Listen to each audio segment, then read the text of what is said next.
And we're live. Welcome back to Keepers of the Word. You're here with Mike, Ron, and James. What's We got up, another guys? great show for you today. But before we get into it, we would like to thank 10th Fathom Designs and the brothers that put this together. Make sure to follow us on all social media outlets, Twitch being our favorite. Hit the subscribe button, turn on the notifications to stay up to date with our new content. Ron, the disclaimer. The views and topics of Keepers of the Word are solely our opinions and do not reflect the opinions of any lodge or Grand Lodge. And today What up, Mike? What's up, man? Been a nice day, right? And today we have a nice little topic that kind of encompasses three things: Kabbalah, alchemy, and sacred geometry. The topic is a spiritual journey in Freemasonry. And we're sharing this topic with no other than Tria Prima Podcast. Hello, gentlemen. How are you today? What's going Thanks on, for having brother? us. Yeah, Hey thank you. guys, glad to Glad be we here. finally Thanks got for being together. on. We appreciate you. So, this topic itself, spiritual journey in Freemasonry. When you all entered the lodge for the first time, what was your first take of it all? Did you see any spirituality? Open Oh, to man. anybody. Who wants to go first? Let's go longest Mason. So let's go Jamie, me, then Pat. Okay. All right. Yeah, so I think it was just no, we had some pizza in a room above the lodge. This was back east, Norwalk, Connecticut. Great lodge, good square work, good, chartered 1765, a really old lodge, older Wow. than the USA.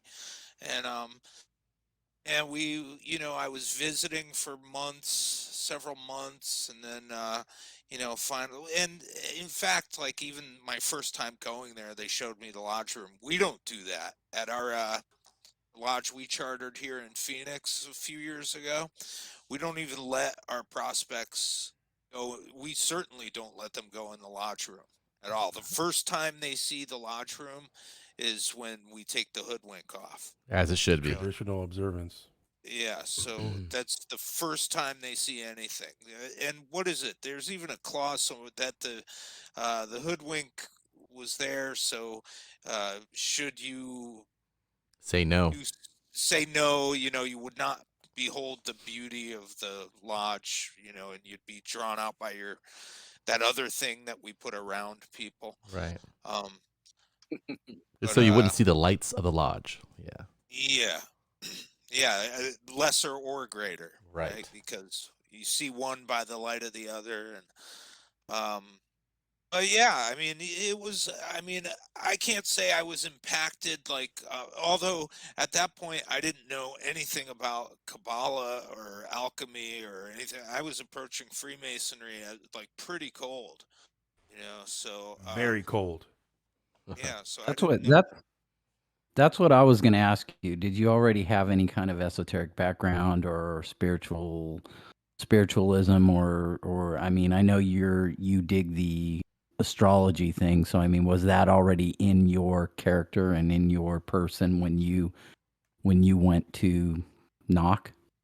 I had a Rider-Waite tarot deck, and I was goofing around with that, and I had read a lot of mythology, but apart from that, I read a lot of, I read some Nietzsche, I read some Schopenhauer, some Sartre, and just that sort of. So I was a little prepared. I mean, it wasn't totally cold, but in terms of Western esoterica, I was like, I didn't know anything.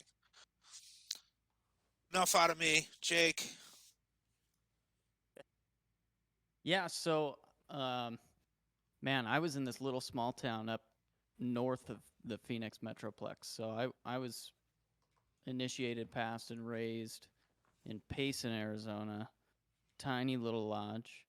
Not that old. I think number 70, and the lodge we chartered here, Ascension's 89. So, but like Jamie's lodge, good square work. It was a great lodge. I cut the average age probably at least in half up there in that little town Wow. when I came into that lodge. Oh yeah, because I joined when I was 19. Damn. So I was a kid, man. What Yeah, made I'm you almost want to 10 knock? years- What made almost you 10 want to years a knock that Mason. early? Well, yeah, so that kind of ties into this for sure.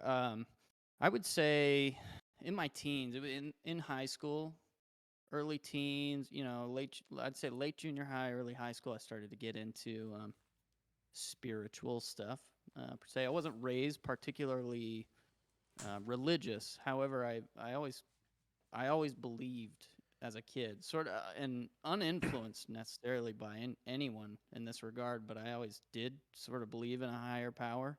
I just never had a good definition for it. I never felt like I fit within the context of any specific faith. But I didn't like denounce any either. Like so many of my friends and peers were either like way religious or were like atheists, hated it, metalheads, it was like one or the other. And I always felt like I Didn't want kind to of have anything was to in the do. middle. Right. Just the swung to either end of the pendulum there. But anyway, so I read I think there was one book in particular, Mark Booth's Secret History of the Secret History of the World, I think it's called. Mark Booth. That one really piqued my interest in a lot of stuff because it was just all the trigger words, Rosicrucianism and Freemasonry and Knight Templar stuff. And it didn't get so much into the Eastern stuff. I think it touched on it, but that's really what got me. I think it was probably 16 at the time. And then I started to sort of dig. And I remember going up to Payson, Arizona for band camp, the one time at band camp. One time at And, band camp. Yeah, no kidding. And they have those signs, at the entrance of every like small town. You see those big things, and it shows you like there's placards with the groups that are in the towns. And I saw Wear the a Masonic compass. thing, and and I was Yeah. sitting next to my girlfriend at the time on the in the bus, and I was like, I'm gonna do that someday. I told her.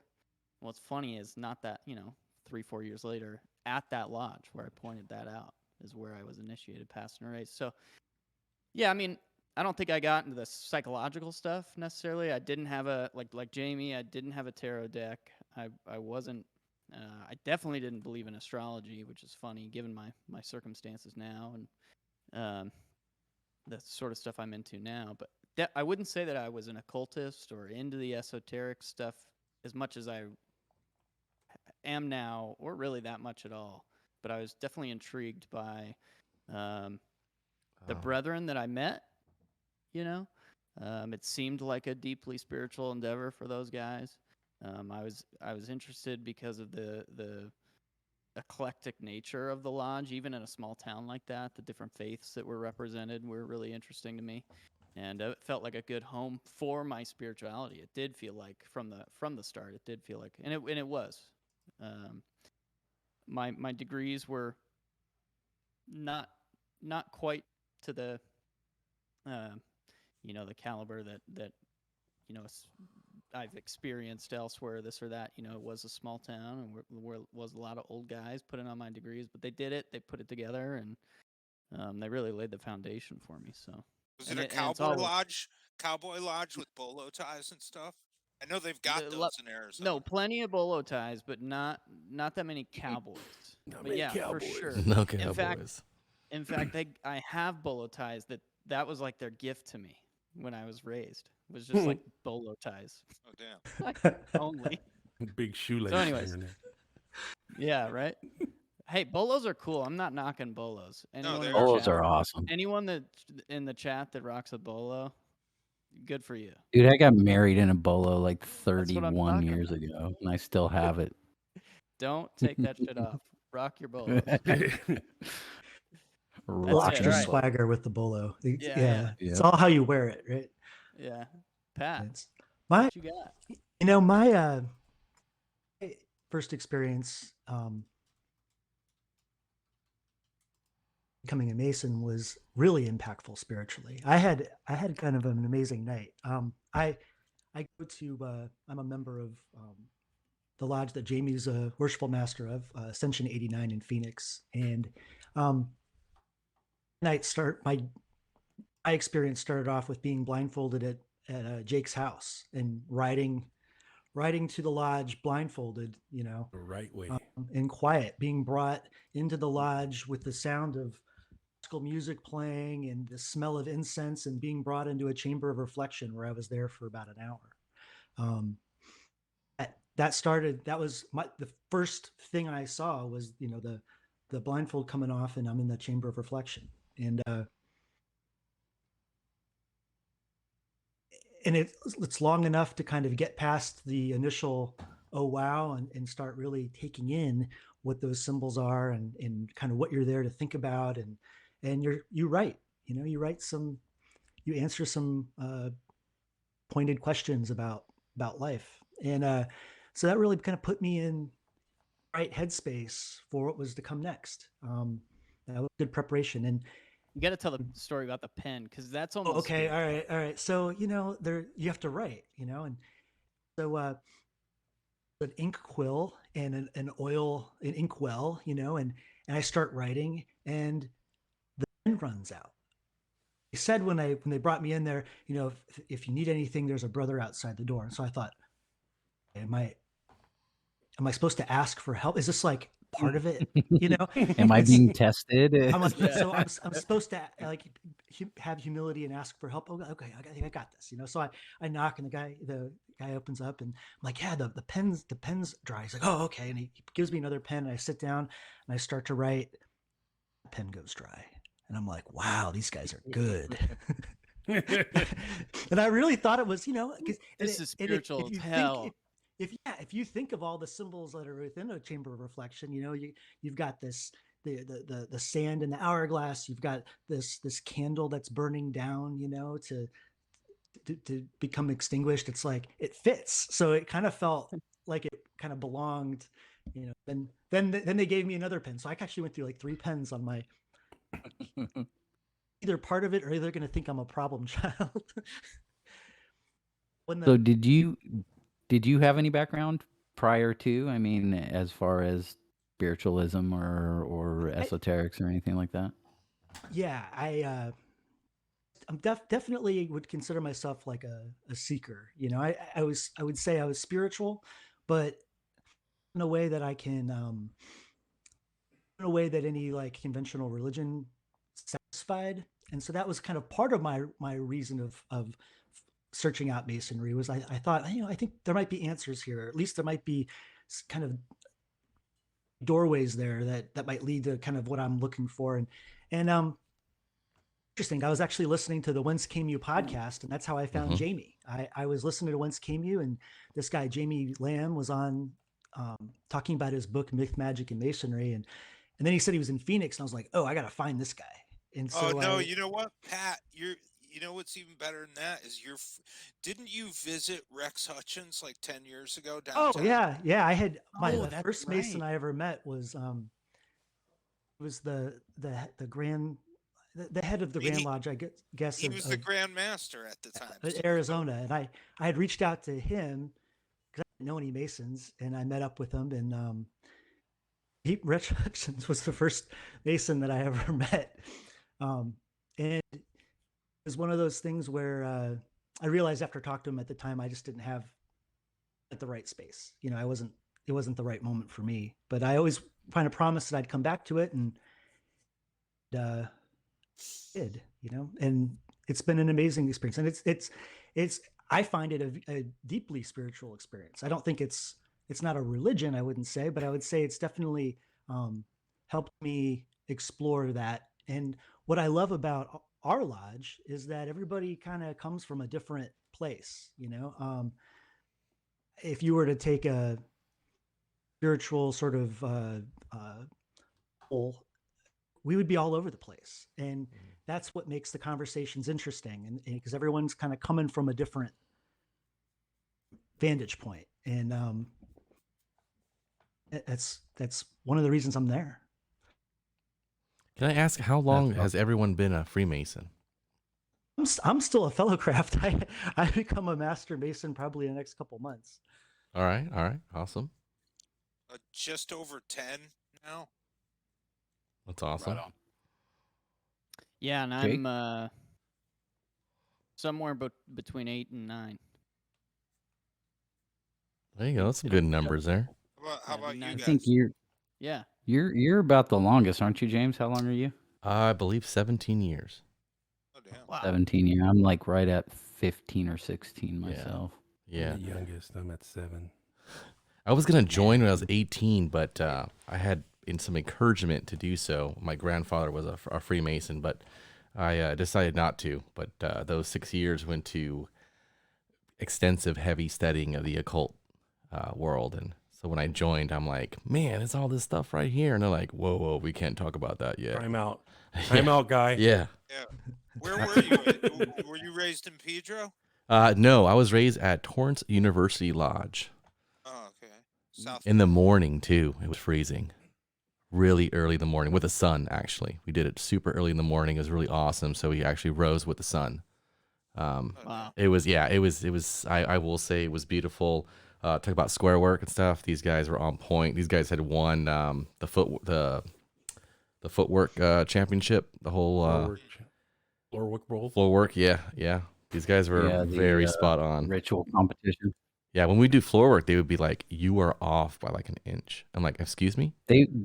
They won a bunch of years of Yeah, ritual yeah. competition at Torrance. They were definitely really good on there. Mhm. They were on point on their ritual. That's for So sure. I was definitely blessed I actually seeing that, I don't know if I ever told you, James, but I actually did like 6 months of DMLA at Torrance University when I was like 13 years old. When my pops was going through Monita Lodge in Gardena. Yeah. And that was my background. So I grew up with my dad getting involved in masonry. He worked with a cat at a machine shop in Torrance that was a mason, and him and his best friend both went and visited the lodge and decided to petition, and so they joined, and my pops went really quickly through the line and became master within like a couple of years of being raised. And so, I was like 12 years old when dad was taking his installation pictures at lodge. I've got the pinstripe suit as a little kid. So that was my background, and I was like, I hung out with all these with all of these older guys, and just the ladies at my dad's lodge would always gather and hang out outside of the lodge room and play cards and talk Butterscotch and candy. I'm sure chat or whatever. The kids were all running around and exploring places, and so like I knew as a young kid that someday I wanted to be involved in this. It felt good. It felt like a family. It felt like people that cared for each other. My mom grew up as one of 8 kids, and so I had lots of cousins, and I knew what the big family thing felt like. And so this felt like a really cool, great family. And I was like, someday I'm going to go down this path. And that was my aspect of it. And when my youngest son turned like 2 or 3 years old, I was pushing 40, and I said, I think it's time. Me personally, I mean, the only kind of spirit, I was pretty much like you guys. Like I had the spiritualism thing. I had background in some religion growing up, but it wasn't for me. I was more along the line of, I think something's out there that's absolutely something bigger than me in this world, but I don't know how to describe that. I don't know how to go and figure that type of thing out. So, um, I didn't have the esoterics. About the only thing that I had, which I always attribute to starting me on my spiritual journey, was the books of Carlos Castaneda. When my daughter was really young, my first one, when I was about 20 years old, I was reading all of Carlos Castaneda's books, and I was just enthralled with this magical world that he was painting in his books. And that was the beginning for me. That was the point where I knew that I needed to be on some kind of path. And so then at some point, like I said, 20 years after that ish, um, I got involved with masonry. And when I got involved with masonry, I was not dealing with any of the esoterics. Wasn't familiar with this, with, alchemy, and wasn't familiar with hermeticism or tarot or astrology. Astrology a little bit, but most of that stuff definitely not to the point of that this path has taken me down. And so along the way, finding these things just becomes almost like puzzle pieces that just continue to paint the picture of this spiritual journey. And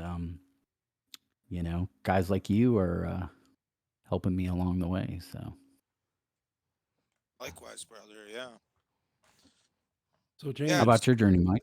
you want to jump on me? Yeah, yeah. Jump Okay, on you. yeah. Come on. We're all I'll talking about jump our in. journeys. Let's go, Okay, Mike. okay. Well, mine was a little different. I came in with very little knowledge, right? And when I was shown the lodge and I was shown all this symbolism, I was very, very curious.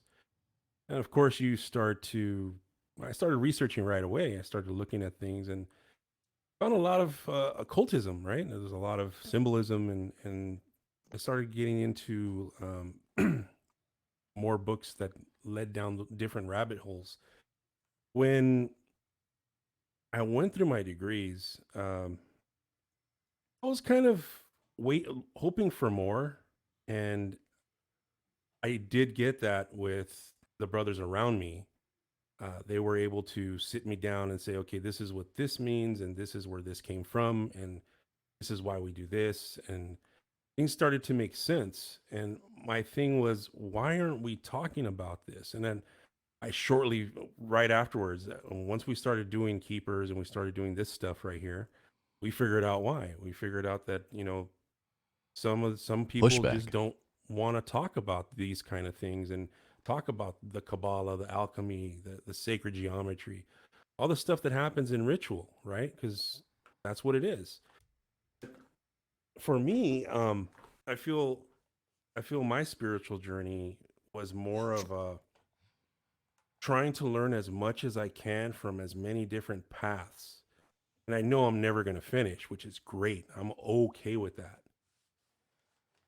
My mission now is to make sure that any brothers coming in who are seeking more, they get it, through our ritual, through talking, through maybe some episodes in our show, whatever, Masonic whatever that may education, be. right?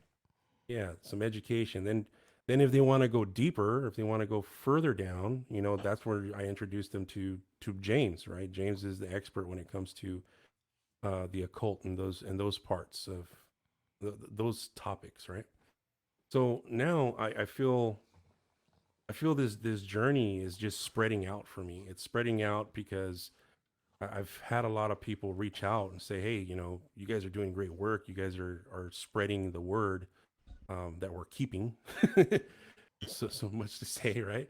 But Wait a minute. That's where you got the name of the podcast. Keepers of the word. well, Ron came up with that. then it started to we decided, hey, let's do a show, and here we are, right? About 3 years later, a lot of ups and downs, but more ups than down, and I think we're on a really good path, and I feel this channel has really opened up a lot for me spiritually, because I'm talking to a guy I look up to, Jamie, right here, who's the author of Myth, Magic, and Masonry, approaching the middle chamber, and I'm talking to you right now, like face to face. I'm trying not to geek out. Trust me. Well, we've had phone calls before and we've texted before. I mean, we're in regular contact. I think Yeah, all of that stuff is kind of worn off in both directions. I think we're friends, and you guys, you guys have been doing great work with this podcast and everything. And it's like, and us, we've been doing Tria Prima out here in Arizona, and you know, yeah, it's interesting, man, to hear everybody's different paths and why we converge on this sort of thing. And then, with the tendency so much lately to be, so much more than even 5 years ago, let's say, to right. have some of the younger cats coming in and really be interested in, I maybe, think there's a renaissance going on. yeah. For It's sure. that right For there. sure. Anyone, I feel it in Phoenix. It's happening all over. I feel that there's this golden age of Masonic talk shows right now, right? Where you have all these different flavors, and each one has their own little thing, and it's great because whatever somebody comes in wanting, they have now. There's a flavor for you, you know. And I feel if we were able to work together and support our craft in this way, then we're doing it a service. Mm. Yeah, Right. no, I agree. No, it's I think it's essential to have all sorts of conversations about Freemasonry, peer into Freemasonry from all different angles. Um, I don't know. I don't know that anything has been such a wonder. You know what's been the most spiritual aspect of Freemasonry for me, actually, um, was was our project of Ascension Lodge and bringing that to fruition, and then initiating guys like Pat. Pat was our second initiate, and that's the most spiritual thing I've ever done within the context of Freemasonry was put something together that was unlike anything that any of its constituent founders had ever experienced. That is awesome. And that's what brought that lodge together, really, because it was a bunch of guys that had never that some of them, including myself, were just kind of hanging on by a thread to the craft, just kind of upset generally with the feel of masonry and the general sort of lackadaisical egregore, if you will, of the craft. Maybe that's not the best word, but so it's thank God, we all found each other to put something together, because I think the the most again the most spiritual thing for me was seeing this the sum of all these little parts get put together and this amazing experience come to fruition for the time now that we're talking about, this sort of renaissance that we're having with respect to the kind of the new generation of spiritually inclined or esoterically inclined Masons. Modern Freemasonry. Yeah, for sure. Mhm. So it just made sense. It worked out. And what It's I hear, what I heard again and again and again after my first and second degree, were brothers coming up saying that was the degree I wish I had. You Yeah. know, yeah. that's the experience I wish I would have had, and they had just put that on for me. On moving. Well, hearing your story about how you first had your hoodwink removed in the chamber of reflection, I can concur and say the exact same thing. I wish that would have been my experience in masonry, because although my experience was my experience and it was unique and it was cool, I mean, that probably would have definitely put me in a totally different mindset as far as the beginnings of a spiritual journey within Freemasonry. And I think you're very fortunate that these guys have decided within this renaissance. And I think that's a great thing about this renaissance. This renaissance of modern Freemasonry is allowing exactly the feeling and the intent of what masonry started as an opportunity for free thinkers to come together and not have to worry about, you know, being shunned because of some idea that they have. And if this new group of men want to create a new lodge that has a different, you know, a Tone. different drive, a different intent, a different energy to create this, you know, spiritual journey, this esoteric occult type of beginning for new masons that are hungry for it, and to not have people that, which we're still going to have it, we're going to get the kickback, the naysayers and the poo-pooers, and you know, we were talking about that earlier, kind of thing. But to still be able to have the certain individuals that want this and are passionate enough to make it happen, to allow someone like yourself to get that opportunity to have the experience you have, I'm jealous. It definitely makes me, you know, looking forward to my moment when I can go and do the same for the next guy, you know? Definitely. You definitely pay it forward. That is for sure. Absolutely.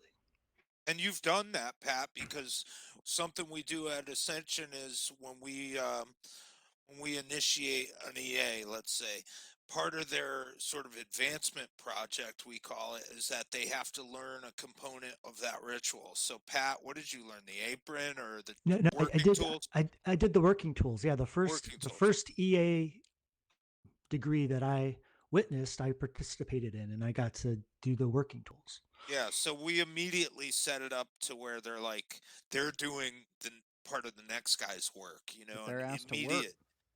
immediate like engagement. So that's kind of helpful, I think. That's Jamie, awesome. We have Yeah. a what question do you here, feel? guys. We have a question from Mike, from Michael, Michael Samu 77. Do you brothers feel like masonry would improve by going back to the mouth and ear method, less reliance on the cipher, so the old and new generation would grow closer? Man, I've gone back and forth on this, but I should I let think we someone need else. both. Yeah, maybe certain like the way that we sometimes have it. If there's, I think it's the California ritual. I know in Connecticut ritual, the obligation and certain other parts, like the second half of the third degree, I think some of that is in cipher as well. Whereas some of it's just you could read it down in regular English, right? But some of it's in cipher, so you kind of have to work with a mentor. And is that kind of what you were saying, James? Is that it's kind of Yeah, like I mean, I actually know this brother here. He was at one of our socials, and we were having a conversation pretty much on something very similar. You know, just to answer this, I would say, at least from my perspective, we need both. You know, you have to have the mouth to ear method, has to be instilled. I mean, that's how you pass a charge. That's how somebody's going to end up learning. But the fellow craft or EA, whoever it is, you know, whatever degree you're doing, you have to do the work at home by yourself. Like, you know, I can't tell you how many nights I stood in front of a mirror, you know, doing this over and over and over and over and over and reading something that I had, you know, when I first looked at it, I'm like, there's no way I can read this thing, man. It's like alien language, you know, and then you get it. And then you see it. That's how I did mine. Right. Staring at myself in the mirror. Staring at the mirror, man. Do some mirror work, huh? You know, Right? what Jake was starting to say about going back and forth on it, I understand that and I feel it because, like I said, as a kid, I saw my dad, and back in those days, they didn't get cipher. the candidates didn't get a little piece of paper that they were supposed to memorize whatever and try to figure out what the cipher meant. They didn't even know there was a cipher. They didn't know there was a book.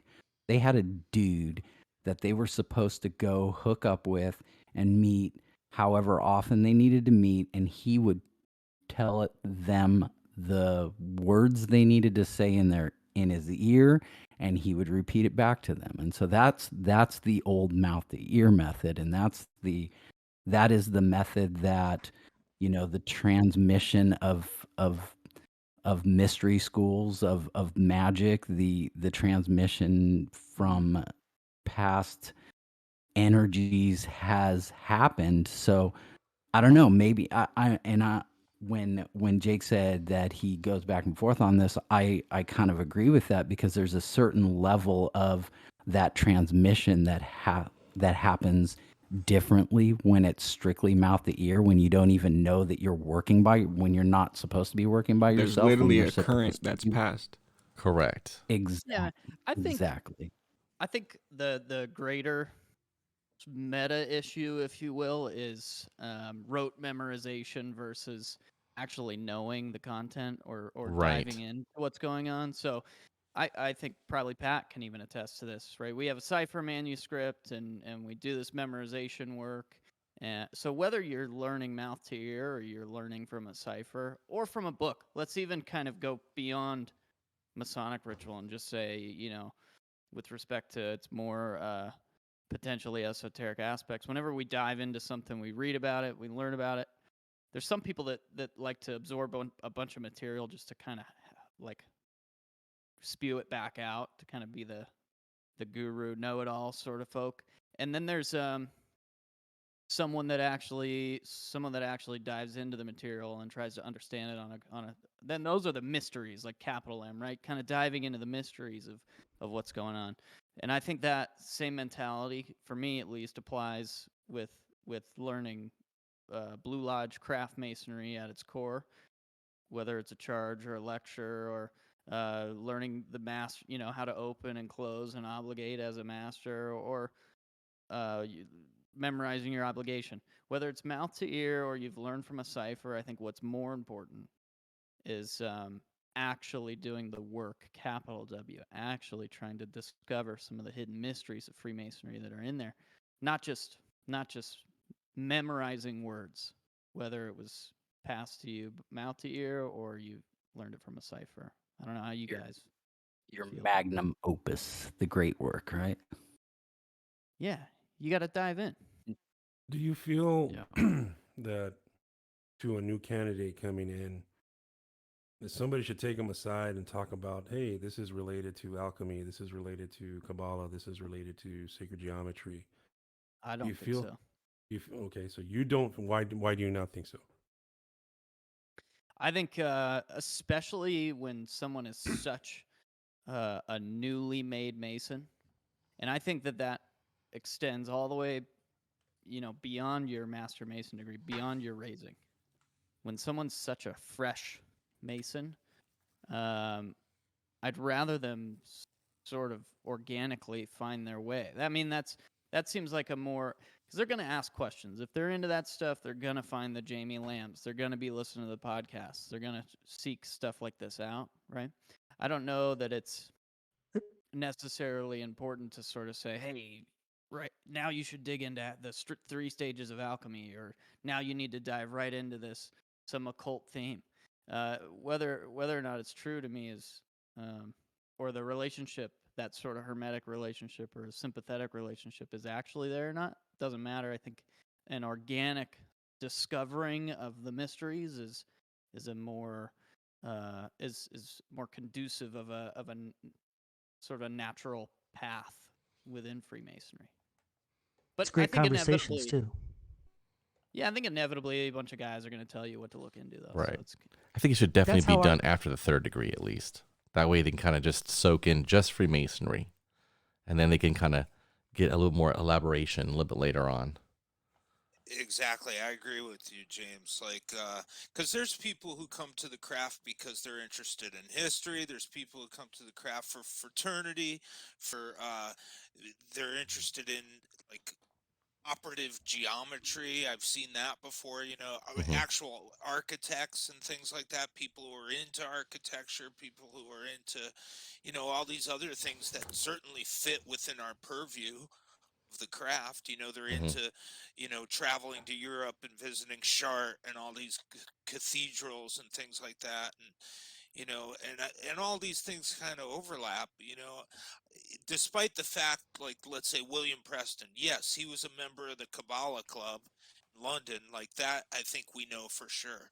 But did he ever really talk about it to anybody, or was it something that was Mhm. openly talked about in his Lodge of Ancients or whatever? I'm not sure. I guess we don't know that, not having minutes or anything, or even like Ashmole or something. Like, yeah, he was this Royal Society guy, and Mhm. he was an alchemist, or at least a collector of alchemical codices. But did they actually sit in some tavern and like draw chalk? You know, um, Yeah, we'll never know. we'll never know. But so it's like I think, to Jake's point, um, let them come in and let them kind of find their way, because we found that certain people, like in our lodge, I think, in our lodge, there's maybe Jake and I are the only ones who are really nuts about astrology. Um, I think, there's a couple who are interested in alchemy vaguely. Everybody's kind of got their own thing, and then there's other guys who are in there for, you know, a couple of military guys are in it. They're excellent Artists. Freemasons. Artists, yeah. Yeah, They're all great walks of life. Freemasons. Yeah. And they're all, they're totally Freemasons, and they don't have to be Eliphas Levy or something, Right. And you they're know. giving lectures. Right. They're doing educations. I mean, we've had, even our most recent education was done by a brother of ours who is a lawyer, and he did it on physics. He did it on theoretical physics and the implications. So I don't know that you need to just immediately kick someone towards the occulty stuff. The It's only cool. I the only reason I'm asking Yeah. is because how there's this misconception of what Freemasonry is, right? And especially to somebody new coming through, that might be kind of not understanding what everything is. If you were to point them in a direction and say, okay, this is what this is, right? And this is all I'm going to give you, but this is what this is where it comes from, and this is where it originated. Then we're giving history and education, and we're kind of taking the F word out of occultism. That's the only Yeah. reason, you know. Yeah, I think it's definitely important to sort of, as Jamie might put it, as like kind of demystify that the occulties, or maybe not demystify, but I agree with that, Mike. So maybe there is sort of an importance right now Certain to situations, correct. right? Yeah. Well, I think that it's relevant to try to kind of put away some of the misconceptions about occultism, or what that might mean, what the implications of that are within the craft, because there does seem to be kind of two generations in masonry right now, Correct. you know, and one, I would say the younger, the generation we were talking about earlier, those younger generations just get into this stuff for the more spiritual aspect. Um, For the it is DMT. The for the DMT DMT, they hand out with for pancakes. for the that's adrenochrome harvesting, don't for the worry about it. That's DMT. on the list of topics. Yeah, you it's. I think you're right, though, Mike. It might be important to sort of right any wrongs in terms of the misconceptions of what occultism means. We did an episode on that really early on.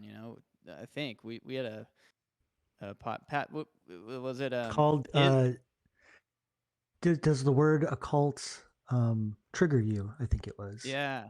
Yeah, so Yes. we have an I get episode on excited. that.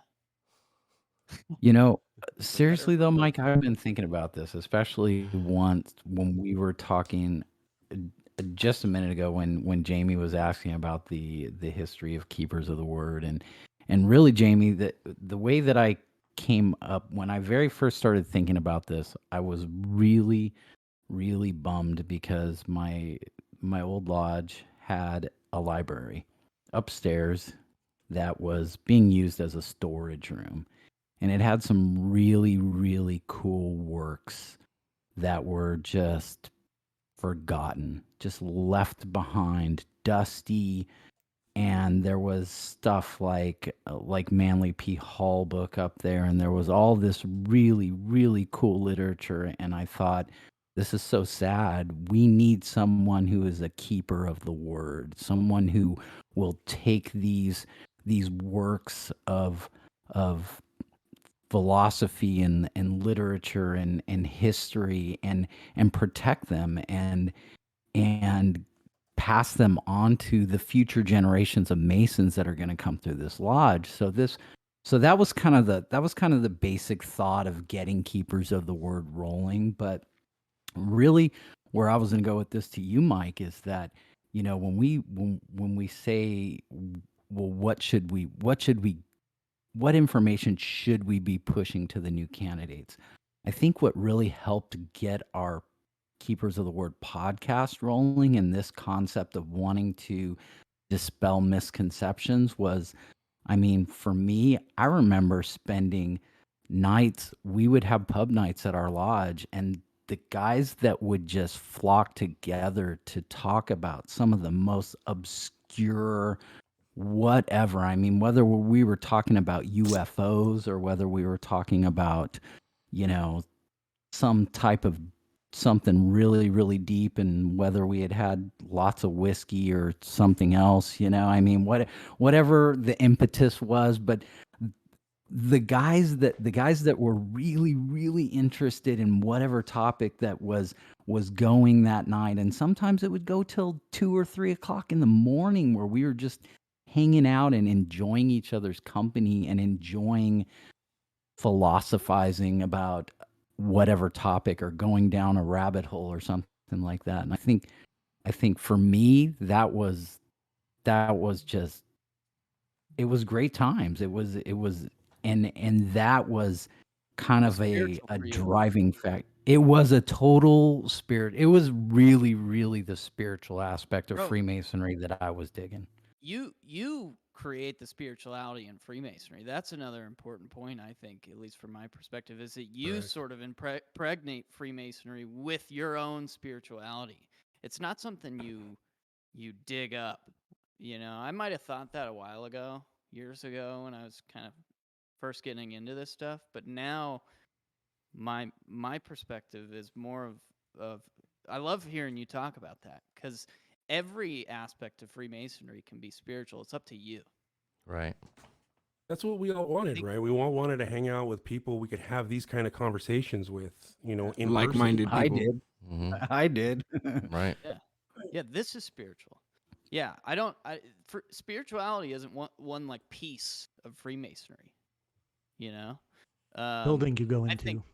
Yeah, I think the big part of or a big aspect of the formation of Ascension Lodge was how can we how can we extract as much potential. I don't know. Looking at this a different way, but um, how can we find as much potential spiritual stuff in this grade work, or this degree work rather?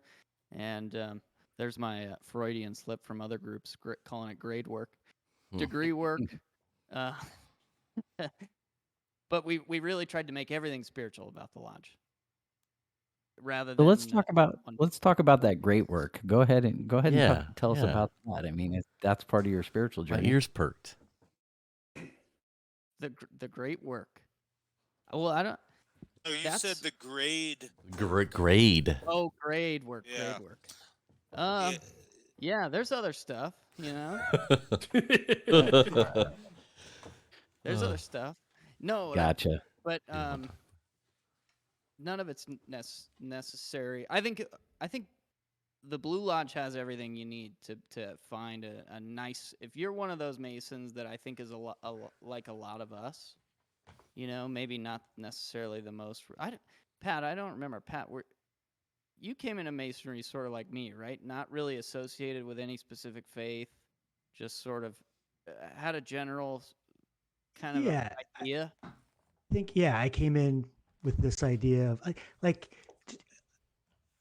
conventional religion, like conventional Christianity or going to a conventional church, just didn't really like rub me the right way, and I was kind of looking for something more. I knew there was something that wasn't satisfied with the answers that I was getting, and so I was kind of on my own exploratory path, kind of looking at different things, and that's kind of what led me there. And uh, to kind of a little bit, I think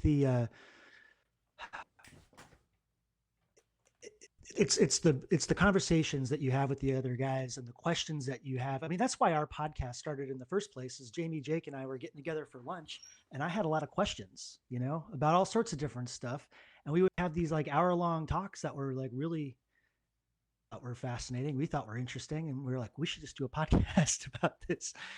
Yeah. And that's what our podcast. If you heard our podcast, that's what it is. I ask questions and they give answers. So it's a nice dynamic, though. I do like that. I do listen to you guys' podcasts at work. Yeah. So I those are my favorite. Some of my favorite parts of Lodge is when I go and you end up asking a brother a question about the ritual or about a symbol or something, and well, why is this? And then you get this kind of detailed answer and how he perceives it, because he may be coming His at interpretation, because we all kind of have our own interpretation for some of that stuff.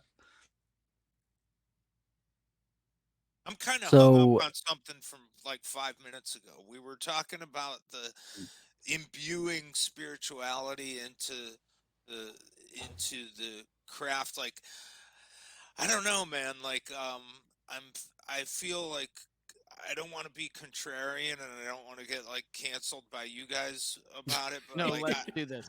I feel Let's like Canceled. do this. I feel like I feel like the spirituality's in the work itself. I feel like everything other than our ritual and our body of symbol, like we have this body of symbolism, and we have this suite of 3 rituals that we do, and an allegory culminating in this, mystery play, this allegory, and that stuff is there, and it is an intact edifice, and everything we say, or everything, that Pike, Mackey, Oliver, uh, Rex Hutchins, my stuff I've written, everything that anybody's ever written about that is all just merely commentary, right? So the structure is there, and this sort of correlates with a paradigm shift that I had that began like maybe 2-3 years ago, and kind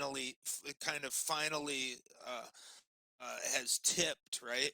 So, and that paradigm shift is that I believe that the talk about spirituality. I mean, this is the essence of spirituality. I believe that the cosmos is imbued with spirit, and if the cosmos has an anima mundi, the soul of the world, and if that anima mundi permeates the cosmos and it is immanent, and it's not some psychological projection that I'm, you know, shooting out like rays, you know what I mean? Like, it's not, I don't have to be there, you know what I mean? Like, that is objectively real outside of my existence, because 3 years ago, 4 years ago, 5 years ago, I would have been like, oh, this is just a projection of my psyche and my solipsistic worldview, and all this Kantian stuff, and like how, I'm making sense of the universe, and magic is purely psychological. And I even thought that when you can see flavors of that in my first book. I totally don't believe that anymore.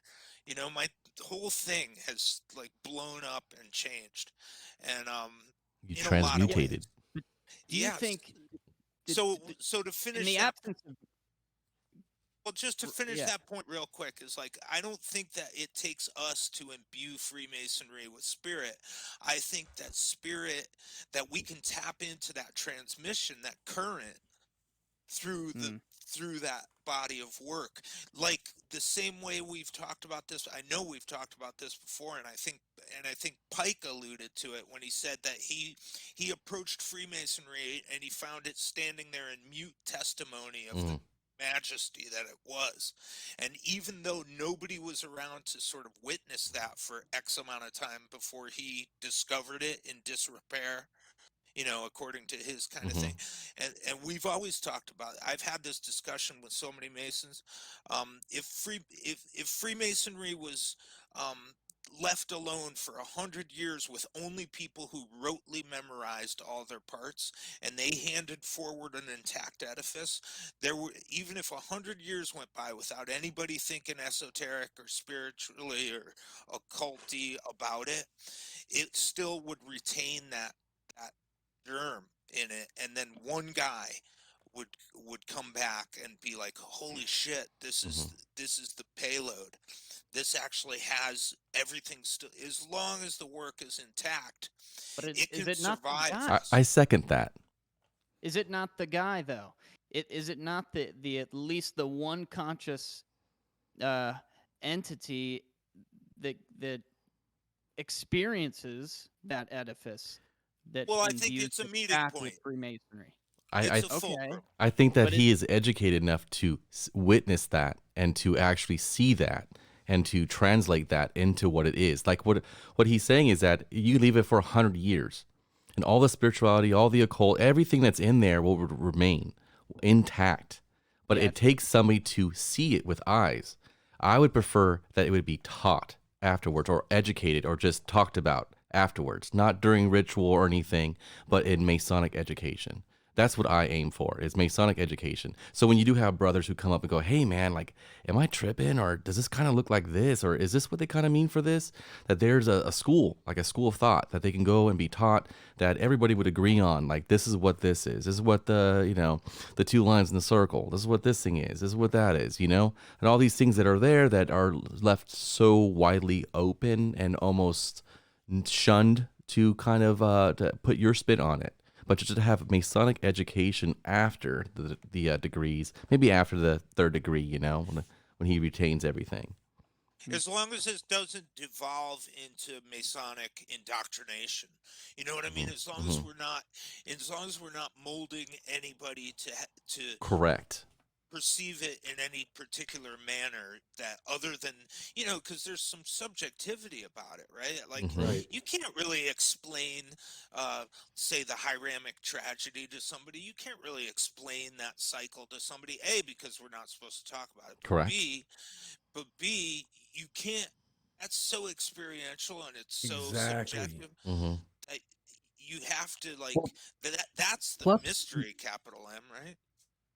you have to internalize that epic right there to understand what was going on and how that relates to us as men, and that becomes very universal. And what I was gonna say is that was a great description, Jamie, of what you were talking about as far as the spirit and spiritualism within Freemasonry. It's kind of a very Kabbalistic mentality that there is source and that we're just another player in all of the source. And Masonry is kind of has a piece of that source.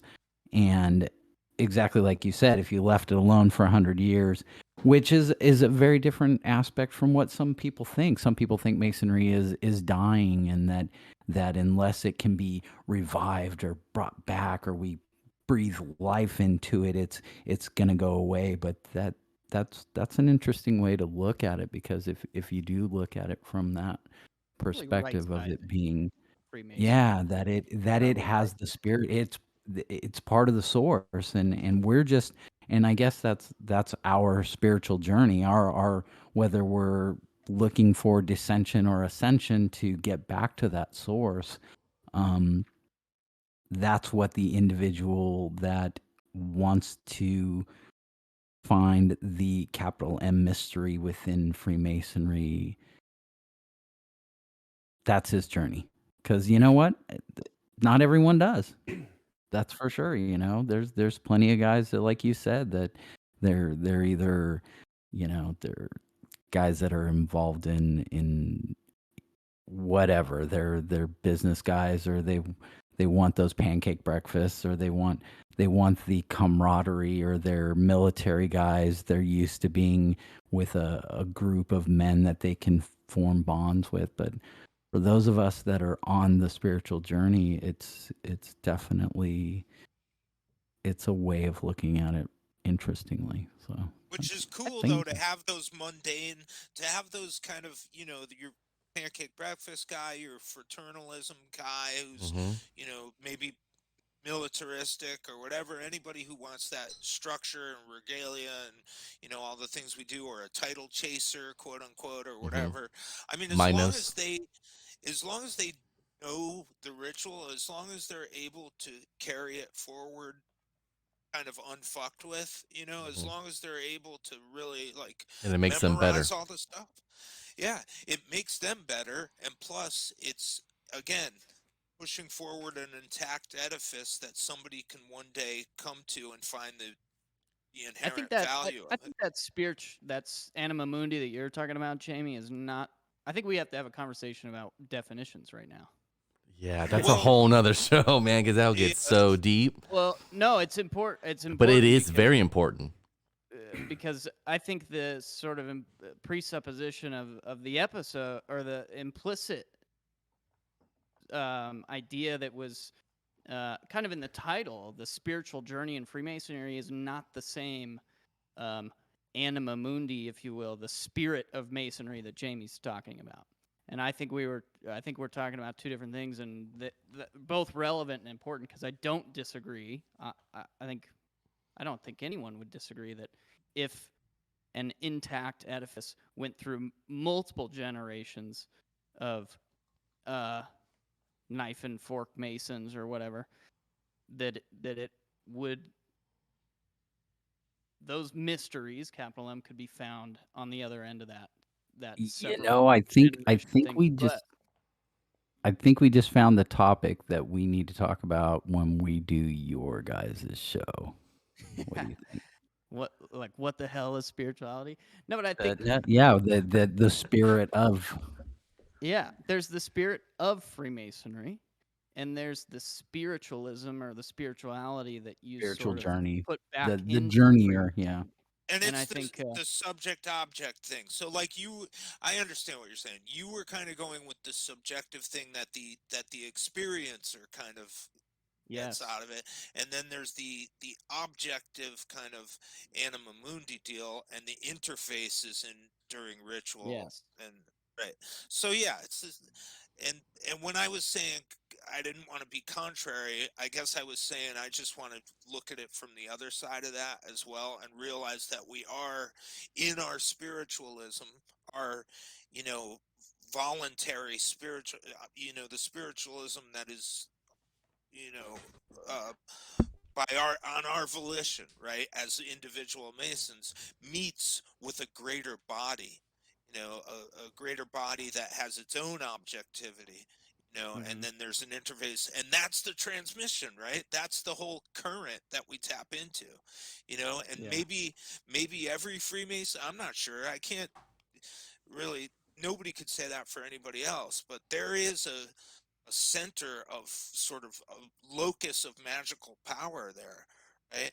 And we can tap into that, or we cannot, I guess, and is it, and I don't know if anybody's necessarily qualified to be like, oh, I totally did, but that guy didn't.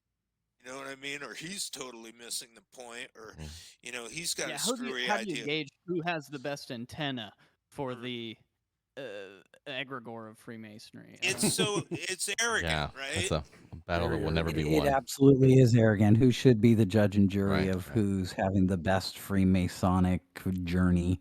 You know, to But it's each his just own. like, That's what a spiritual journey is, right? but it's Yeah, Go just ahead, Mike. like James said. I'm James. Jamie said earlier. We don't want to, have a degree mill where we're just putting out people who, just think that they're better than everybody else because they're Masons. That's not the point. We don't want to do that. What we want to do is we want to be able to bring people in and make them better than they were yesterday, better than themselves, right? That's the whole point, to be a better version of Absolutely. yourself. Yeah, making good men better. It's true. Mm-hmm. That is the key. That's the point. And I feel we're always going to be working on that. That's not something that you just reach a certain level. Oh, I'm a 33rd. I guess I'm the best now. No, that Yeah. doesn't Right. that doesn't work that way. Done it. I'm done. I'm out of here, guys. Yeah.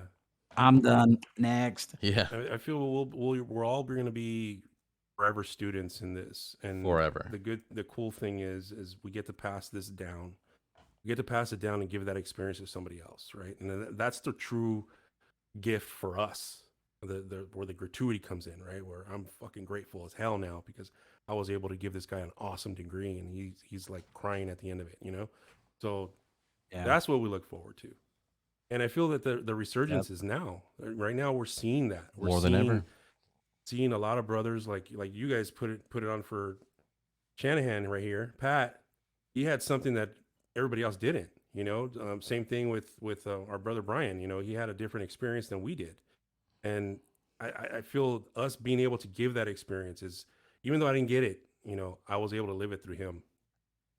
Mhm. Yeah, so props to the MRF and to AMRI and Andrew Hammer's work and Cliff Porter's work and all these people who over the past several years, right, have been at least giving custodial ideas to how we Yes. can heighten the Masonic experience and codifying that and coming up with these MRF symposia and things all over the country. I mean, I could tell you that our lodge wouldn't be, Sean Iyer, he's another one. Oh yeah.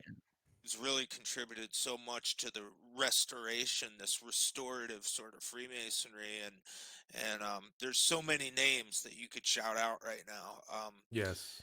Chuck Dunning, lots of people who are really doing imbuing the craft with this sort of solemnity and this seriousness and this a newer sense of how to um, get the depth of experience out of it.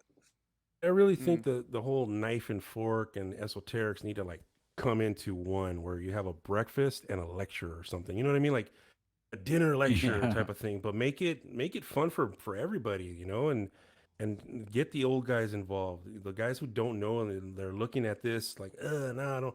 No, come check it out, so that way you can see what this really is, and you can feel what our brothers wanted, hundreds of years ago. This is I why it mean, was do you built. do you feel it though when you go to lodge?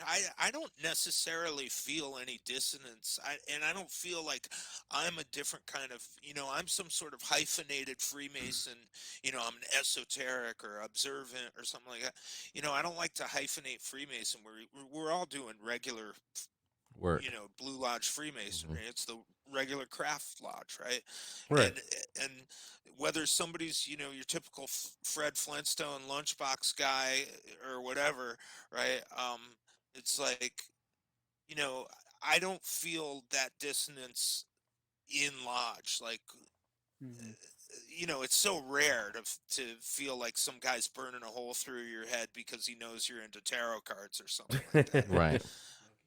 I mean, I just don't really get that feeling, even from Well, You know, in certain lodges, I have felt that, right. and right. especially That in was our mother lodge, that we felt that a lot. yeah. And Yeah. now where I'm at now, no, not at all. Right. They're totally open to that. We're traditional observant, so no, not at all. But in our previous lodge, where we all met and came from, as Ron was saying, we would have to remove ourselves from the pub room to go outside into a parking lot to have our discussions and have these conversations, Mhm. because we knew that those guys would probably have an issue, and they did. So That it's sad, but at the same time, educational. right. Right. It's good to make those guys uncomfortable. Sometimes think. sometimes it is, and then you get blackballed. Yeah. But sometimes it Yeah. is. And then you get No, blackballed. And then you get Hey. blackballed. I I'll think you say. gotta Well, I'm sorry. Go ahead. be edgy. No, I was just saying, I think you gotta be edgy. Oh, and Right. if you haven't been to an MRF symposium, you go to one. For anyone that's listening. Mhm. Where do they have Spend the this? money. They bounce around the U.S. But It's find out. Detroit. I think it's Detroit next. The next Oh, one is in they're Detroit. awesome. Yeah. And for those that don't know, what is MRF? Masonic Restoration Foundation. Yeah. So Yeah. Andrew Hammer heads up that program, and they put together a really awesome. It's basically an entire weekend whenever they do it, and it's just full of great education and plenty of libations, and it's a fun time. Oh yeah, there you go. Yep. Next Yeah, one yeah, we're coming looking up. at it. Yeah, that's cool. you have some fun, man. You have some drinks, you do some singing, Oh, Oh, Oh, shots. it's a great time. Oh sounds like yeah. fun. Yeah, Maybe I've done we could all those, hit man. one Fire up the together. cannons. I can't Yeah. hang. I can't hang with Yeah. that. Man. I'll just yeah. say, when I was raised, I was looking for, the in-depth education, just Masonically, just by itself, just whatever there was to give, and it was a very hush hush. I was told specifically, hey, you shouldn't be asking those questions, and just hang out for a little bit, and then this is the table that you can go to, and when the coast is clear, these specifically are the people you can have a conversation with. And I know we were talking about earlier the old guys and the young guys, and this 30-year gap. There are plenty of old guys, like real There old. are. There You've are, yes, met the old guys for yes, sure. that are really into their stuff, that know the esoteric They've stuff, they've or just just the they've just Masonic learned to keep their mouths education. shut. Right. There's two different fields, with the old guys, like I was lucky enough as soon as I joined, the stuff I would talk about and how I learned my proficiency and stuff like that. And the other degrees I want to go take, York Wright and other stuff like that. I was hooked up with other people that were definitely into it, but it was 100%, do not talk about this. Do not talk about this to other Masonic people. It makes them uncomfortable, or it was just a hush hush. But this is back in like 2005. So it was, lodges were closing because there was no membership and stuff like that. So it was real rough back then, very empty.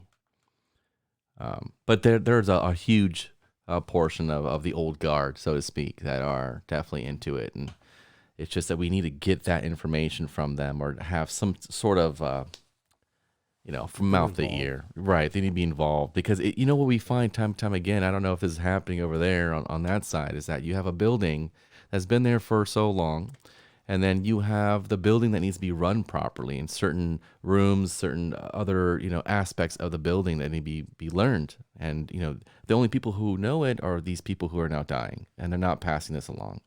And I find that to be, sacrilege almost. It's horrible that, yeah, who knows how to do this over here? Oh, that was Bob. Where's Bob at? Bob died last year. Well, who knows that? Well, we have the book. It's like, well, why do we do that? Where's the foresight in that? Where do we know? We know he was old. He was 98 years old. And we didn't get that from him. How come we didn't? There's nothing in place. I keep seeing that from almost from lodge to lodge that I go to. Have you tried the Ouija board? Yeah, collect call, right? Oddly enough, I do have them. I do have an original. Yes. Oh, That's man, a way to ease into it. right. Try the Ouija board. The Ouija board. He did a running start with that one. Oh, fuck. But that's So- you just see that and you're like, damn, man, that guy knew a lot. Now we have to learn this part from a book.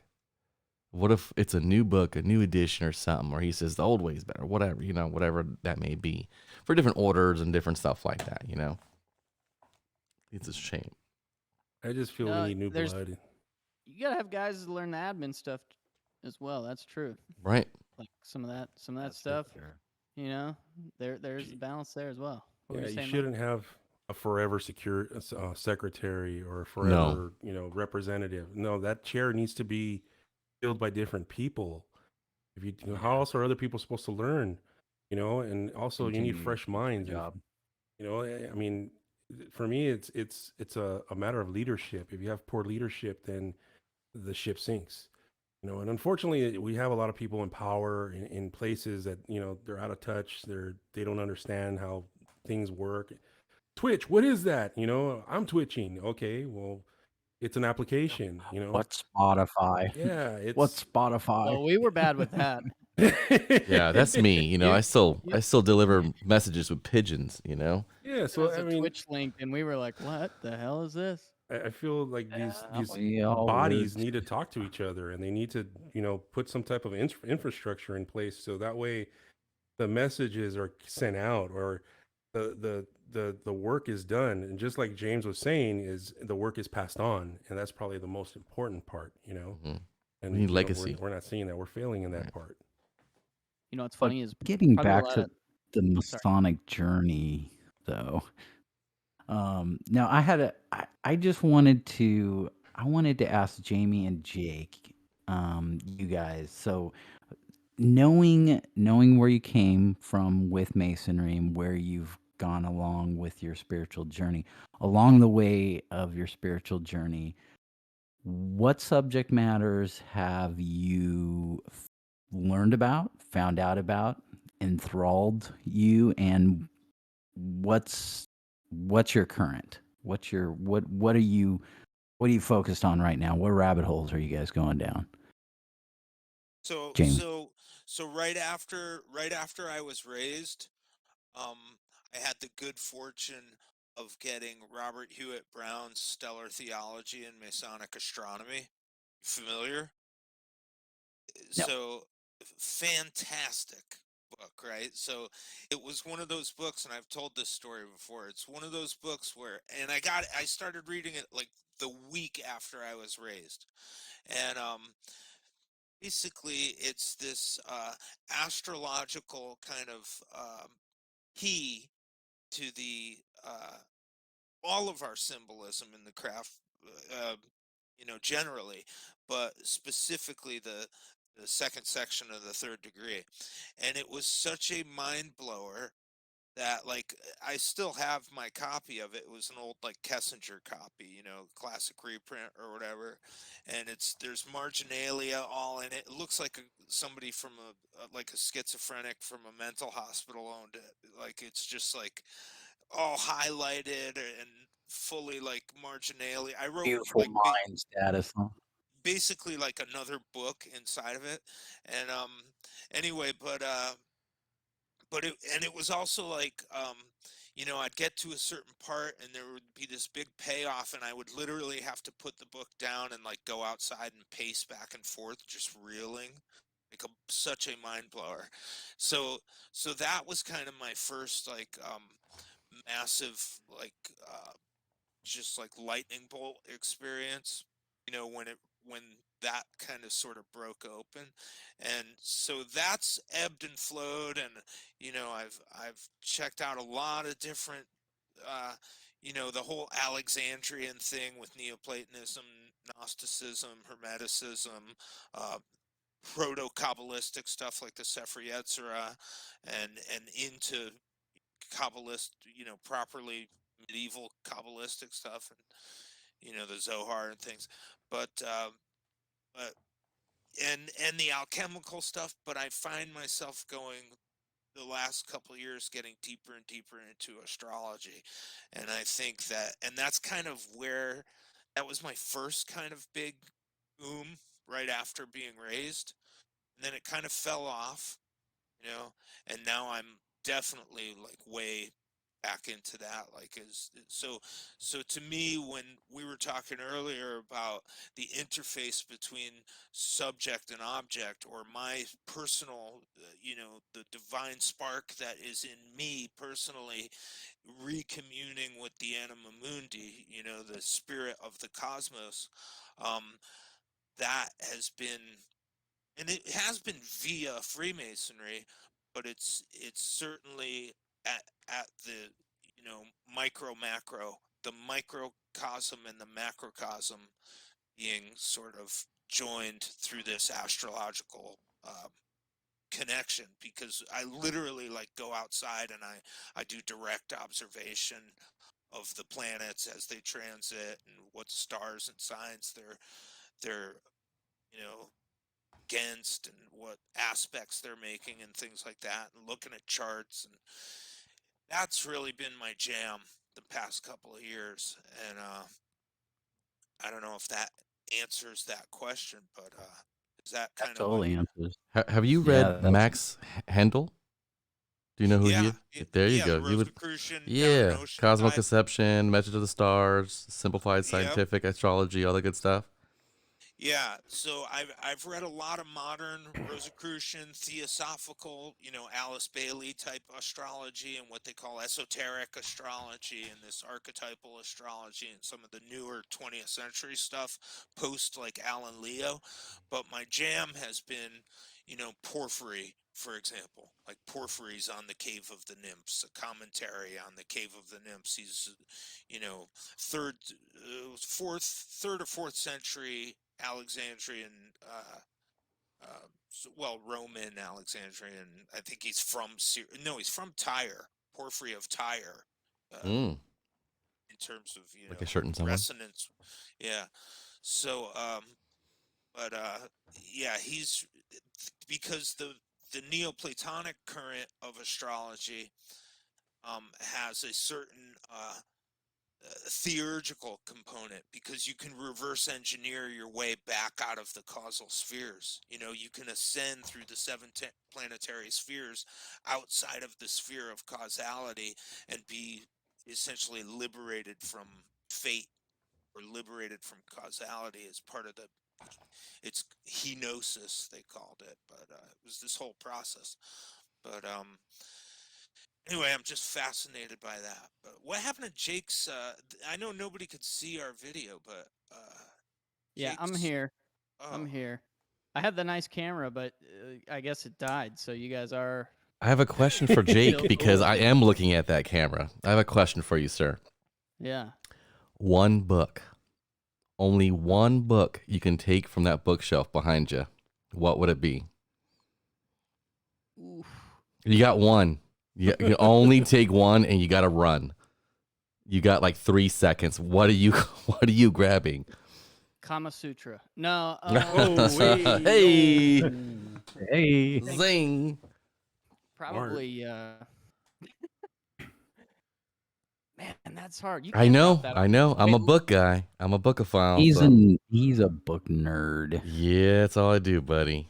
But I saw that, and I'm like, man, that's nice. He's even got the lighting in there and everything. Oh, thank you. Very beautiful. But I'm like, Yeah, this one book, notice right? I've- Not so yeah, much like what the context is, but the book, just a book. Like you sure. have an original first edition or something in there that you're like, damn, Oh yeah. I can get all the other ones from like Barnes and Noble. I'm just grabbing Yeah, this one. I have a Diamond Jubilee edition of Secret Teachings of All Ages. Ooh, Mm. speaking one's- my language here, sir. Yeah, that one's pretty cool. I Yeah, think that I one's would pretty have. cool. It's got some fold outs. Yeah, yeah. Especially if you've ever picked. There's these things you can pick up off the ground and eat them, and they make you see stuff really weird. Yes. And that Looks yeah, like the that- drawings inside. Yeah, and then you look at those pictures in there, it gets Talking about crazy. psilocybin. Yeah. I don't know. I don't I don't know what that gonna is, go but down that route at some point during this conversation. I mean, Yeah. I don't know about you guys. I don't know who is or partakes or doesn't partake, but I mean, definitely part of my spiritual journey in life was psychedelics were involved with. So, I mean, For sure. Yeah, they haven't always.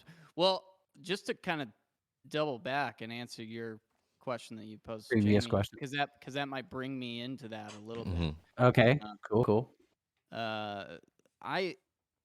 I thought tarot and astrology and all that stuff was pretty lame when I first got into masonry. I used to tell people like, no, nothing. That has nothing to do with masonry. It's not like don't conflate the things. That's some fortune telling thing. And I talked a bunch of shit about fortune telling for a long time, and then I took more recently, but I also got into astrology like Jamie, and we actually he's done Chris Brennan's Hellenistic. So Chris Brennan is this great astrologer, practicing astrologer who's developed a course on Hellenistic astrology. It's great, and I'm sort of in the middle of it right now. Jamie's done it as well, so we've kind of both gone down the astrology deep end. But yeah, if you have a little bit of coin to set aside for a really cool course, Chris Brennan has a website full of really cool astrology courses. And not occulty, not esoteric. I mean, it's pretty scholarly stuff, but it really does help blow open a lot of the stuff that we're probably involved in, But at first, I wasn't really into any of that stuff, and frankly, I fell away from Masonry for a while. And I was more into just from the outside, I was into the mystique of Templarism and Rosicrucianism and stuff, but I still didn't really understand most of the stuff, but I originally was alchemy that I was into. I was into alchemy, and I got a alchemical looking tattoo even, and I was into that stuff. And then as I began to meet people when I moved back down to the valley from up north, and then eventually the Ascension guys, all these things kind of got reintroduced into my life, like tarot and astrology and alchemy, but kind of in a new light, right? Spiritual alchemy, and to give a more like specific answer, I guess, than Jamie's, so as not to say the exact same thing, I did get into I got into Rosicrucianism, and I got into, I was able to get into the college out here in Phoenix of the SRICF, So no online, right?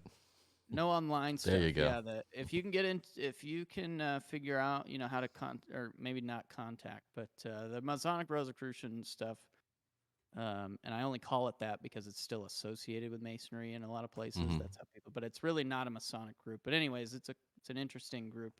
The SRICF, which comes from the SRIA, which we know is that's quite old, compared to some other stuff, but.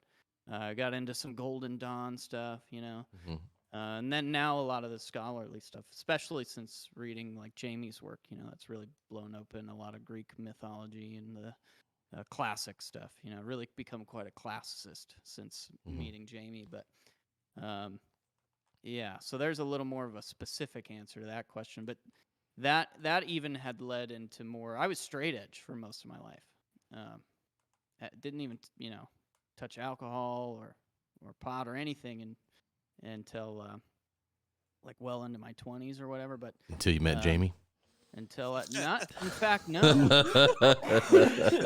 fact, I'm just joking. No. Yeah.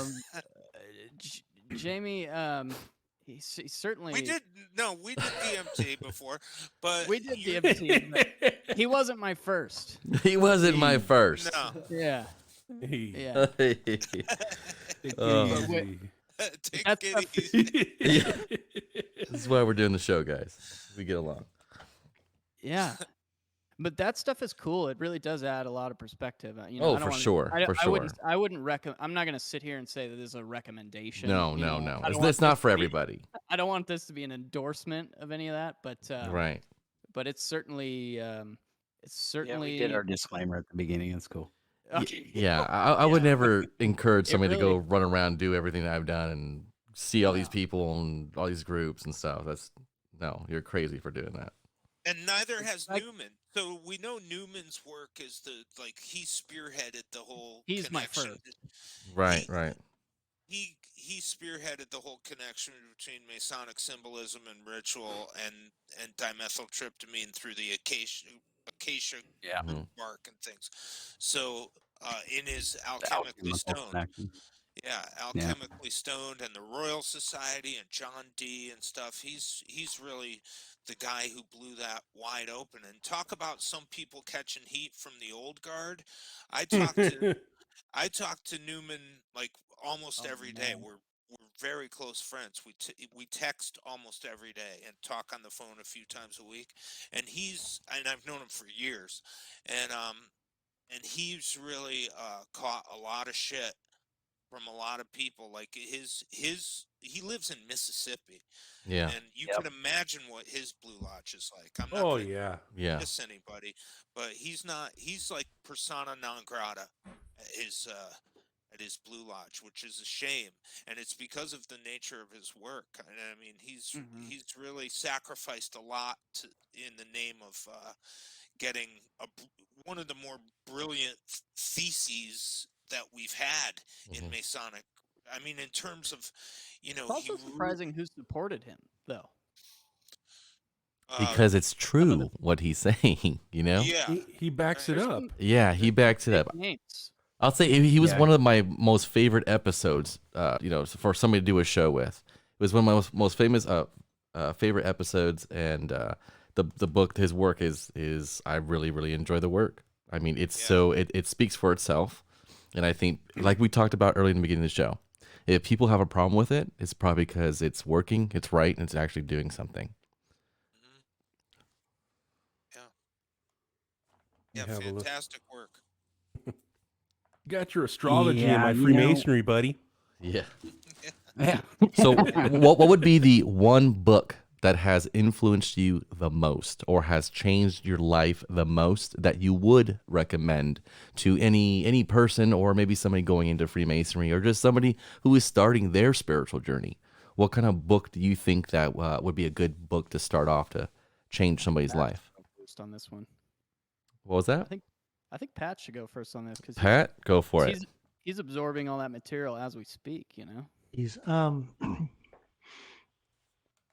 the one that just caught me thinking and curious was Manly P. Hall's Secret Teachings of All the Ages. Absolutely. That one just really kind of made me have a lot of questions that I wanted to go answer. It kind of just It's quite a tome of all sorts of spiritual paths for you to investigate and rabbit holes to go down. That's for that's and to for take with a certain. grain of salt, but at the same time, it's just it's a nice thing to start with. I think for me, and then the Corpus Hermeticum is I think one of I'm one of my reading that faves now, and it's you thinking, and there's a lot of stuff in there. That's a big plate. I mean, that's a big plate right there to digest. Corpus Hermeticum is a good answer. Yes. Yeah, I was gonna say like the Bible. The Bible's where I started, man. I mean, yeah, I think that's where everybody starts. Then every time you read it, it's something new. You see something that you unlock something else. Every time you reread it, I don't know how many times I've read the book in different versions, Dewey, Septuagint, King James, all these different versions. I've probably read it probably like 12 times. And there's so much in there. It's like Shrek, man. It's got layers. it's got layers, man. And I have watched that numerous times. I love parfait. Yeah. That's great. I have the Thrice Greatest Hermes. Yes. That's an amazing book. I have that on my shelf. That might be that might be G.R.S. Mead. Is that Mead? That's Mead, correct. G.R.S. Mead, yeah. I got a nice hardbound one. So that's my answer to both questions, actually, probably. Which exact book off my personal shelf and maybe in general, because it's got tons of. Everybody always says Manly P. Hall, and I'm hanging fruit. Yeah, I mean, I'm super biased because I'm a huge fan of Manly P. Hall. I collect Manly P. Hall books, first edition, signed, everything that I get my hands on. I'm lucky to be out here near where he lived and had a shop and everything like that, and know people he were best friends with and his apprentice and stuff. So I'm guilty at saying like I'm really on point with Manly P. Hall. I love his stuff and his work, and I recommend it to anybody that can get their hands on it. Usually I just go for Secret Teachings of All Ages, whether it's a new version by Mitch Horowitz or the old classic version, but most people can't afford that one. It's like $235, but if you can find it, that's the one to start with. It's Manly P. Hall. The next one, if somebody wants to go down a rabbit hole, you got Blavatsky. That's a good one to kind of at least touch base on and see other platforms and mystery schools you want to go delve into. Honorable mention Sefer Yetzirah. Oh, yeah, I have that one too. That might even take the place of Thrice Great Hermes for me. I have a Secret Doctrine edition of that where Blavatsky goes through it. That's a pretty interesting one. What did That's she do? that's What did the she do? Kabbalah is kind of my is my rabbit hole that I'm currently going down right now. As far as, I mean, I've gone through exactly what you guys said. You know, I've looked at the astrology and the alchemy and hermeticism and and right now my rabbit holes are Kabbalah and magic. So that's where my focus is right now, and any and all authors that I can read, from Agrippa to, you know, some of these great Kabbalistic teachers. Are I don't have the names of them right now, but I've been going through some rabbit holes. Agrippa, that's the one though, right? Agrippa's three books. I'd say if I don't know, man, if I was on a desert island, it might be Agrippa's three books. You Is it know, deserted or desert? Or dessert? desert, deserted. Uh, is it a And on desert? a Sunday, floating Bring in the the desert. cherries, baby. Yeah, You Agrippa's know, three but books. That's a good pick, though. That's a good pick. seriously, I mean, Jamie, yourself, we talked about Newman, Angel Miller, Greg Kaminsky, Mm-hmm. De Hoyos, Stavish, Lon Milo Duquette. These are, you guys are all in Tim this Cable. modern day freaking, exactly. Tim Hogan, Mitch Horowitz. You guys are all part of this new freaking, you're part of the Renaissance. You're part of this new Renaissance of Freemasonry, and reading your guys' books is definitely, not only, I know for myself, helping me, but I think you're definitely helping a new generation of Masons. And thank you for what you do and for what all of those guys do. Well, I mean, we're all in this, right? Because there's many different forms of media now. I mean, we're communicating this way through podcasts, writing articles, writing books, speaking.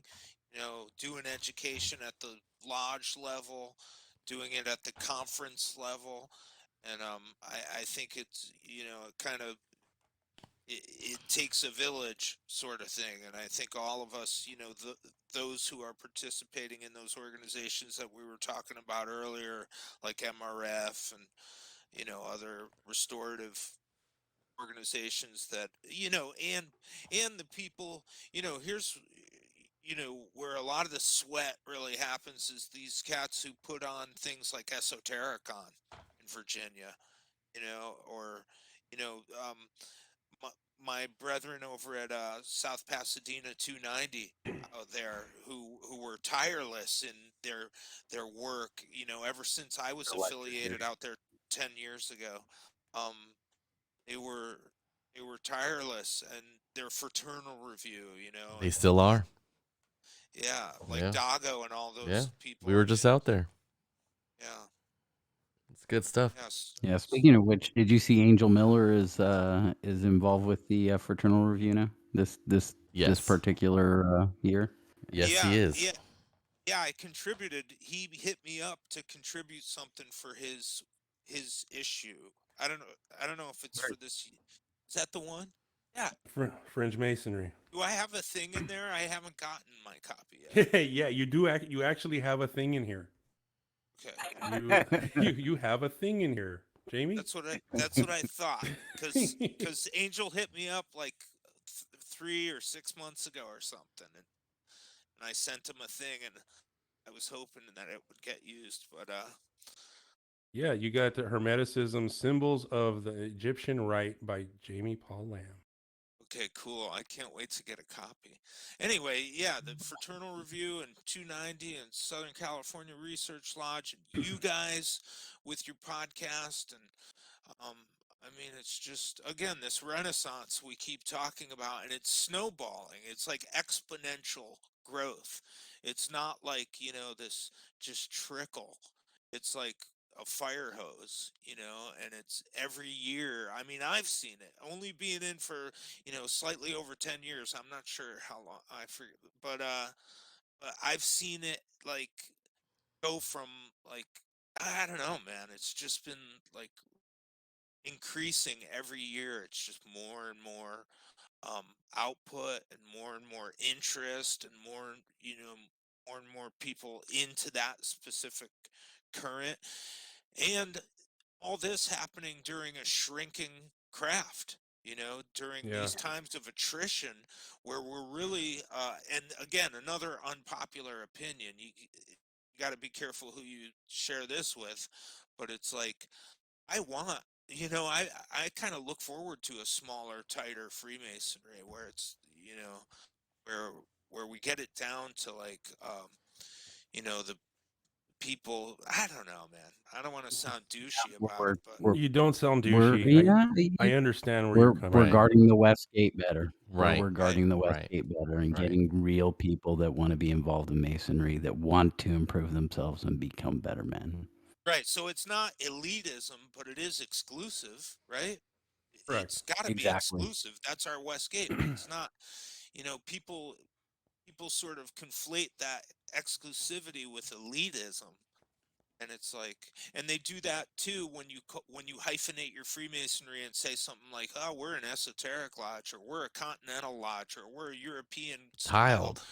or we're this or that, or observant, or TO, or whatever."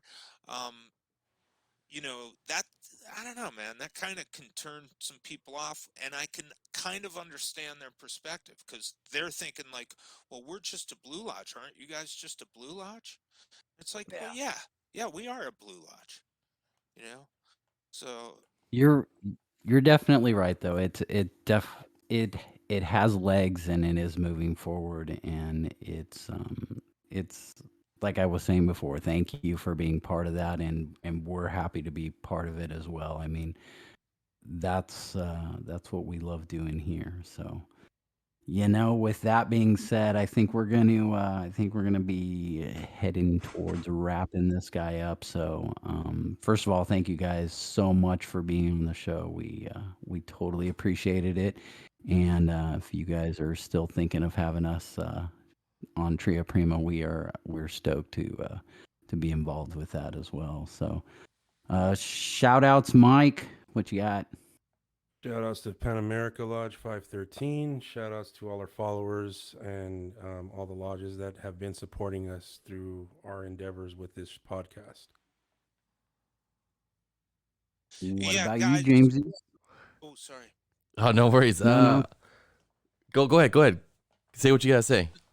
No, I was just gonna say thanks so much for having us on. I mean, on behalf of Pat, Jake, myself, Tria Prima, um, Ascension Lodge, which is our lodge here, Grand Lodge of Arizona, and particularly Chris Chavez, brother Chris Chavez, because he texted me earlier. He's like, he's from Highland Park, where Orale. I lived in Highland Park out there too. So we got this LA connection, and he knows I'm talking to LA cats here. So he's like, Shout give out. me a shout out, right? So Chris Chavez, big ups to Oh Chris yeah, Chavez, Chris. What's and up, Eric Chris? Hirsch too. I think Eric Hirsch was on. Eric Hirsch for sure, out in Long Island, on the island. All right, so thanks a million, guys, and we're gonna, yeah, Pat, we're gonna have them on soon. How do we do that? I don't even know how to. We use Zoom or Well, Shout out to well, Pat, by the way. Pat has built our entire online edifice. So if you go to our website, that's Pat. If you've bought anything, if you listen to our podcast, TriaPrima.com. if you've checked Dot, out Tria dot Prima, co. that We is couldn't all. Dot afford co. the M. We couldn't afford the M, Hey, we're in the same boat. Don't worry but about it's it. all good. but man, It's Pat all good. is the brain behind this whole operation over here. All That's right. sweet. We'll talk about the connection. Well, Jamesy's James, yeah, let's see. James, let's see. I'm gonna give some shout outs to I got some friends that are traveling right now in the world. They're out and about traveling. I just want to give a shout out to them. I want to give a shout out to all the fans that are hitting me up after the show, during the show, and during the middle of the night. Thank you. I really appreciate it. I try to answer everybody's questions. I just want to say thank you to all the fans for supporting us and giving us much love. Thank you. awesome. guys. Hey, I said a bunch of names before, but I am going to repeat them on my shout out. Jamie, thank you. I'm shouting out to you. PD Newman, Angel Miller, Greg Kaminsky, Arturo de Hoyos, Mark Stavish, Merrick Hamer, Lon Milo Duquette, Mario Marino's one of the new ones, Tim Hogan, Mitch Horowitz. These are all the guys that got me looking at either books or at lectures and are the reason why I love to continue my spiritual journey in Freemasonry. So with that being said, you know what? Everyone, we appreciate our viewers. Brian, why don't you go ahead and throw your 2 cents in, please? I love it when you say it. As usual, I'd like to give my shout out to each and every person out there trying to be better tomorrow than you were today. Thank you to all of our viewers. We do this for you. Thanks for supporting us. Thank you, of course, to our guests. It was a great show. Look forward to working with you guys more in the future. Also, what else we have? We're going to be changing our days for the viewers, just in case, because for us back here in California, or our particular area, we're kind of starting to be able to actually get back to lodge. So they all meet on Thursdays. So we're going to be on Tuesdays from now on, right? Am I wrong? Tuesdays. Yeah, you're right. And You're we're going to right. be with, that's going to start next show, correct? Correct. Yep. So That's the plan. Yep. So for all the viewers, we will start up again on Tuesdays. So that's my thing. All right. Awesome. I'll wrap it Thanks, up. Brian. Thanks for tuning in. However you for are it. watching us, comment below and let us know what your favorite part of the show was. For questions regarding the show, content ideas, booking inquiries, or just simply to say hello, visit the contact page at keepersoftheword.net. And that's it. We're over and out.